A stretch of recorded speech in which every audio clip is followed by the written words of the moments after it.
আরবের এই বর্বরতার যুগে, আয়ামে জাহেলিয়ার যুগে যিনি শান্তির বার্তা নিয়ে এসেছেন মহানবী, তিনি আসার পূর্বের প্রেক্ষাপট যেই রকম বিভৎস ছিল, পরের প্রেক্ষাপটটা অনেক সুন্দর। কেন? কারণ নবীজির দ্বীনে ইসলামের শিক্ষার দ্বারা সবাইকে আলোকিত করেছে। এবং আপনারা স্বীকার করতে বাধ্য হবেন যে আপনাদের পূর্বপুরুষরা এই ভারতবর্ষে যারা ছিল পূর্বাপর, সবাই একসময় হিন্দু ছিল, কিন্তু আলেম, পয়গম্বর, আউলিয়ারা এসে এখানে দ্বীনে ইসলামের প্রচার করে শান্তির বার্তা দিয়ে সমস্ত জনমানুষের হৃদয় দাওয়াত দিয়ে গ্রহণ করে নিয়েছেন। এখন সংখ্যাগুরু জনগোষ্ঠী আপনারা। তো সুতরাং এখানে যদি পূর্বপুরুষরা সহিংস হতো, তাহলেও তো আজকে ইসরায়েল ফিলিস্তিনের নিরীহ মানুষেরা, ঠিক এখানেও ঠিক একই রকম অবস্থা হতো। কিন্তু এই ভারতীয় উপমহাদেশের মানুষ সহিংস না, কেউ না, হিন্দু, মুসলিম, বৌদ্ধ, খ্রিস্টান কেউ না। কিন্তু আমাদের মধ্যে কিছু সুবিধাবাদী রাজনৈতিক ইন্ধন পুষ্ট লোক নিজেদের স্বার্থ চরিতার্থের জন্য কিছু হিংস্র দানবদের আশ্রয় প্রদান করেছে। তো আমি আপনাদের মাধ্যমে একটা অনুরোধ করব যে গত কয়েকদিন ধরে দেখছি বাংলাদেশে একটা জিনিস দেখবেন, যেমন আপনাদের হেবা আছে, হেবা সম্পত্তি ট্রান্সফারের, আমাদের কিন্তু দেবোত্তর নামা করতে গেলেও, ওয়াকফা করতে গেলেও আমাদেরকে পুরো রেজিস্ট্রেশন ফি দিতে হয়। এখন এই জিনিসটা সরকারের কাছে আমরা চাইতে পারি না জনগোষ্ঠী হিসেবে? আমাদের হিন্দুদের জন্য এই যে এই পর্যন্ত 53 বছরের কোনো বিচার হয় নাই, এই জন্য আমরা একটা দাবি করেছি আমাদের জন্য, যেহেতু এখানে মামলা জট অনেক, একটা আলাদা ট্রাইব্যুনাল করলে সেখানে দ্রুত ট্রাইব্যুনালের আন্ডারে যদি 2-1টা ঘটনার অন্তত বিচার হয়, তাহলে মানুষের মধ্যে একটা আশা জাগাবে যে না, এখানে আমরা নিরাপদ আছি। এই সমস্ত দাবি দাওয়াগুলো নিয়ে আর যারা ক্ষতিগ্রস্ত হয়েছে তাদেরকে যেন পুনর্বাসন করে।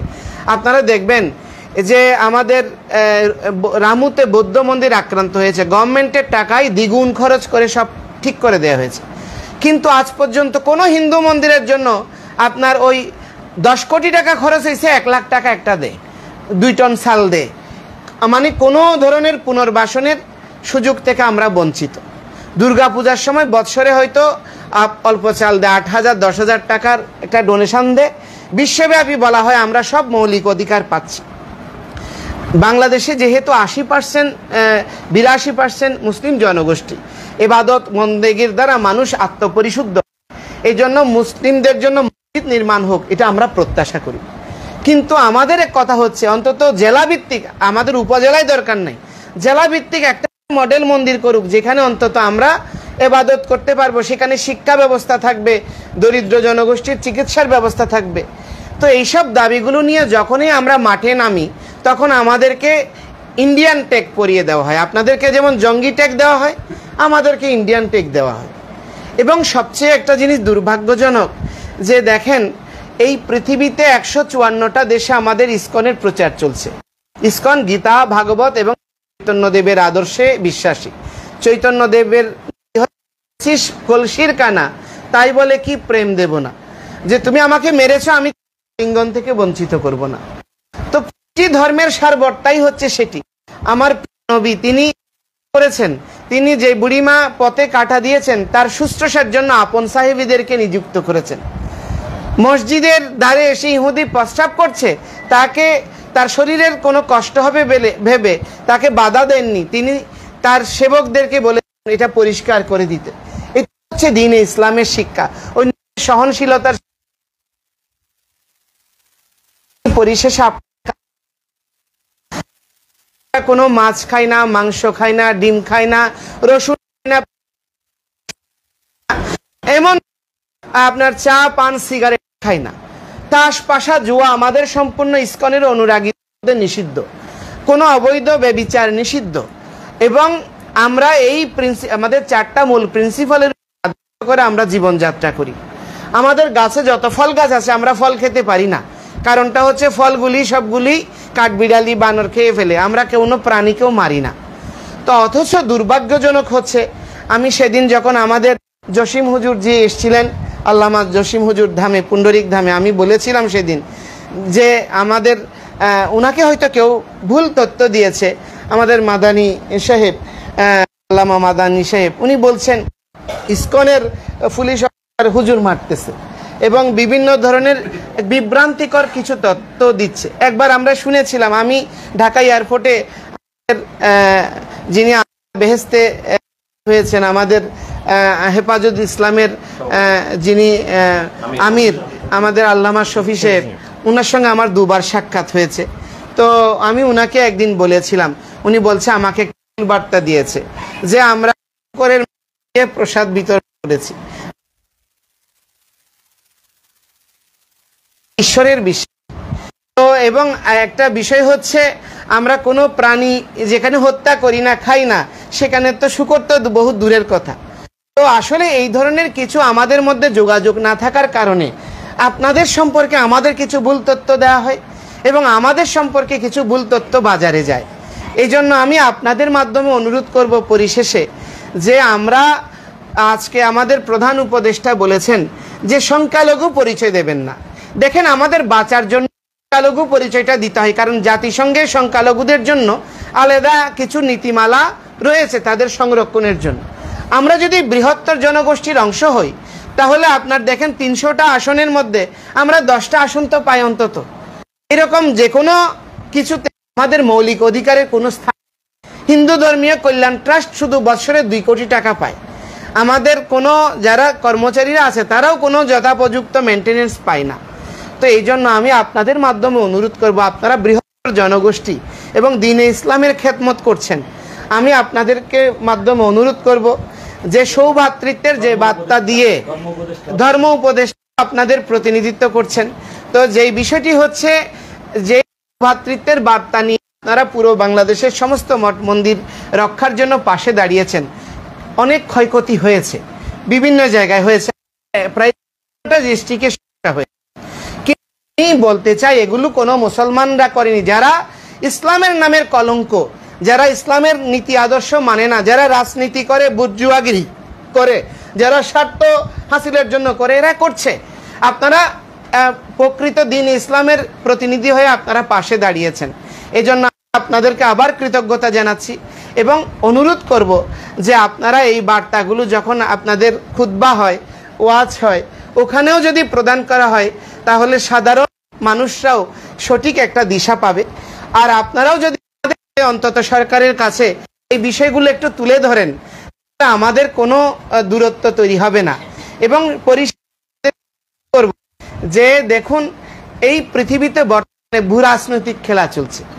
বাংলাদেশটা একটা ভূ রাজনৈতিক খেলার ফুটবল মাঠ হয়েছে। আমি যখন আমাদের জামায়াত ইসলামীর আমির শাহজাহান চৌধুরী সাহেব এসেছিলেন, উনি আমার স্বদেশী, আমার প্রতিবেশী, আমি ওনাকে বলেছিলাম যে দেখেন যে এটা একটা ভূ রাজনীতির ফুটবল খেলার মাঠ হয়েছে। রাজনৈতিক দল বলেন, যত আমরা প্রতিষ্ঠান আছি, আমরা হলাম ফুটবল, আর হচ্ছে এই ভূ রাজনৈতিক উপনিবেশবাদীরা হচ্ছে খেলোয়াড়। তো এখন এই খেলোয়াড়রা খেলার জন্য তো উপাদান লাগবে, বল না থাকলে তো খেলা হবে না।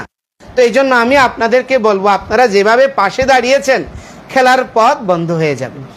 এই জন্য আমি আপনাদের মাধ্যমে অনুরোধ করব, আপনারা অন্তত এইভাবে শুধু ক্রান্তির সময়ে না, বিপদের সময়ে না, সুসময়েও যদি একটু আপনারা মাঝে মাঝে আসেন এবং আপনারা যে জিনিসটা বলেছেন আমাদেরও সেই দৃষ্টিভঙ্গি, আমাদের মধ্যে কোনো পার্থক্য নেই।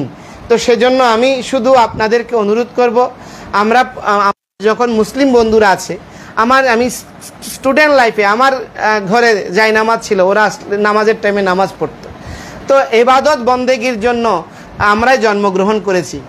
আমি একটা আমাদের রাবিয়া বশরী মহিয়সী ইসলামিক মনীষা, উনি বলছেন যে তুমি শয়তান কেমন, এই কথাটা যতক্ষণ আমি বলবো ততক্ষণ আমি আল্লাহর ইবাদত থেকে বঞ্চিত হব। আমার জন্ম হয়েছে আল্লাহর ইবাদত করার জন্য, কেউ নিন্দা বিষোদ্গার করার জন্য নয়।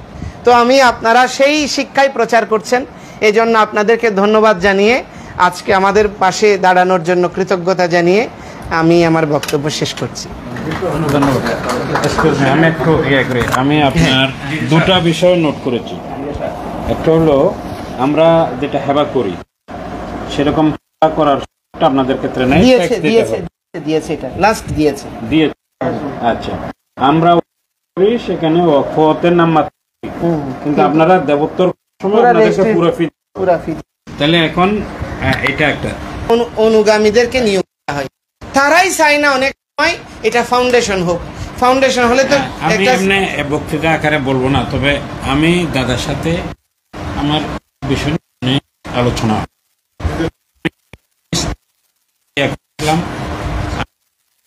ছিল। আমার চোখের দেখা অনেক লোক আমাদের এখানে ছিল, আমাদের বন্ধু বান্ধব যারা ইন্ডিয়া চলে গেছে। এরকম আমাদের একটা পরিকল্পনা ছিল যে যারা এখান থেকে নির্যাতিত ফেরত গেছে, ইন্ডিয়া চলে গেছে, এরকম পরিবারগুলোকে ফেরত আনার জন্য আমি ঠিক সেরকম আমি একটা উদ্যোগ। আমার আরেকটা ছিল যে মনে হয় একটা আছে আন্তধর্মীয় সম্প্রীতি পরিষদ, আমরা চট্টগ্রামেও এরকম একটা পরিষদ করার, এবং এরকম যে কোনো জায়গায় কোনো একটা সমস্যা হলে আমরা সবাই মিলে যে আপনাদের কোনো জায়গায় এমন হয়েছে সেক্ষেত্রে আমরা সহ যাব সেটা তদন্ত করার জন্য। জিনিসটা হয় দেখেন, আমাদেরকে উস্কানি দেওয়া হয় যে জিনিসটা দেখলে আমরা রাজনীতি হব, আবার আপনাদেরকে উস্কানি দেওয়া হয় যেটা দেখলে আপনাদের ভিতরে ক্ষোভের জন্ম হবে। আমরা যেগুলো দেখেছি যে ইন্ডিয়া থেকে যে দেখাচ্ছে সেখানে সাফির বাড়িটাকে লিটন দাসের বাড়ি হিসেবে প্রচার করা হয়েছে। ঢাকার শাহবাগে একটা ছেলে বলতেছে যে চাঁদপুরে 40 বছরের বাড়ি বিটা জ্বালাই দিছে, তা ঠিকানা যখন জিজ্ঞেস করছে বলছে আমি আপনাকে পরে দিতে পারবো, এখন আমার কাছে নেই। নিজের বাড়ির ঠিকানা নিজের কাছে নেই। আবার আরেকজনকে থানা জিজ্ঞেস করছে, সে বলতে পারতেছে না। আপনি তো আপনি নিজের থানা বলতে পারতেছেন না, আপনি কিরকম আক্রান্ত, তখন তার গায়ের উপরে উঠছে মারার জন্য। এই জিনিসগুলো আমরা করি না। এই কথাটা তো ঠিক, আপনি ইসকন মন্দিরের সদস্য, বাট আপনার তো একটা রাজনৈতিক চিন্তা থাকতে পারে। সেটা আমরা যে কথা আমাদের ভিতরে রাজনৈতিক, এটা ম্যান টু ম্যান, কিন্তু আমাদের সংগঠন হচ্ছে অরাজনৈতিক সংগঠন। আমরা আসছি, আমরা আপনাদের কাছে এই জিনিসটা অনুরোধ করবো, সেটা হচ্ছে যে কোনোভাবে কোনো কারণে আপনারা কোনো রাজনৈতিক দলের দাবার গুটি হিসাবে ব্যবহার হবেন না। রাজনৈতিক দলের দাবার গুটি হিসাবে ব্যবহার হবেন না।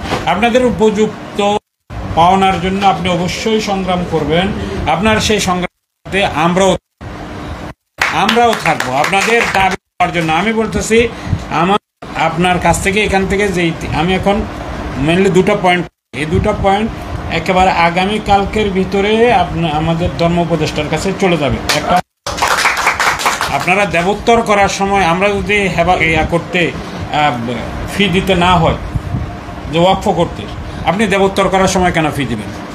এবং একটা জিনিস যেটা গুরুত্বপূর্ণ, আপনার হিন্দু কল্যাণ ট্রাস্টে যদি আপনাদের সুবিধা না হয়, আপনাদের যদি হিন্দু ফাউন্ডেশন করলে সুবিধা হয়, তাহলে আমাদের ইসলামী ফাউন্ডেশন আপনাদেরটা হিন্দু ফাউন্ডেশন করলে অসুবিধা কি? এই দুটা আপনার। এবং একটা জিনিস হচ্ছে সারা বাংলাদেশ ব্যাপী, যেমন আমি আমাদের পুন্ডরিক ধামে যেটা করছি, আপনার আমাদের দেবোত্তর সম্পত্তি, যেটা আপনাদের ওয়াকফা সম্পত্তি, আমাদের দেবোত্তর কখনো ট্রান্সফার হয় না। তো এখন মানে RSA CSA সব খতিয়ানে চিরস্থায়ী দেবোত্তর লিখা আছে, কোনো না কোনো কারণে ক্ষমতা ব্যবহার করে কেউ এটা বিএস করে নিয়েছে, দলিল করে ফেলেছে। এখন যে আমরা এটা যখন পুনরুদ্ধারে যাচ্ছি, তখন আমাদেরকে বোঝানো মানে ছড়ানো হচ্ছে যে মুসলমান জায়গা কেড়ে নিচ্ছি। হ্যাঁ, স্বার্থান্বেষী মহল যদি যাতে কোনোভাবে শুধু ওনাকে নয়, আপনাদের এরকম বিষয় আমাদেরকে